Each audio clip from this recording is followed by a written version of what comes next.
This is not something I ever expected to be doing. Last Sunday, after church, I found myself in a discussion group where the assignment was simple: write your own obituary. My first reaction? No, thank you. At 82, I am very much alive. Planning trips, leading the Edge Foundation, writing blogs, trying to keep up with my grandchildren. Writing my obituary felt premature. And if I'm honest, a little unsettling. But the idea stayed with me, so I decided to give it a try. At the beginning, I approached it the way I've approached most things in life, logically. Where was I born? What schools did I attend? What jobs did I hold? But it didn't take long before that approach fell apart. Because the real question wasn't, what did I do? It became, what actually mattered? And those are very different questions. As I kept writing, the list changed. I found myself focusing on curiosity and how it shaped almost everything.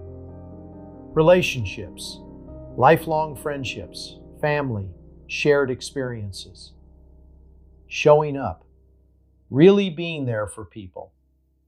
The joy of sports and play, the value of travel and learning from others, and the importance of giving something back. I wrote about the Edge Foundation, not as something I built, but as something I believed in. I wrote about writing, trying in my own small way to capture moments that might otherwise pass by unnoticed. And somewhere along the way, I realized something. Writing your obituary is not really about your past. It's about your values. Once you see that, another question shows up, whether you like it or not. Am I living this way now? Am I spending my time on the right things? Am I showing up the way I want to? Am I paying attention? Those are not end-of-life questions. They are right now questions. After I finished a draft, I sent it to my children. I wasn't sure how they would react. My son, now 40, said something that genuinely surprised me. He told me it was incredibly helpful, not because it told him about my life, but because it made him think about his. What mattered, how he was spending his time, what he wanted his life to stand for. I did not see that coming. Let's be clear, this is not a natural assignment. It feels awkward, a little uncomfortable,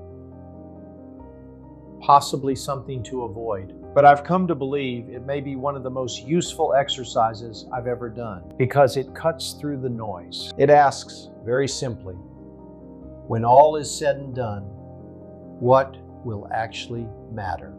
You don't have to be 82 to try this. In fact, it might be even more valuable if you are 32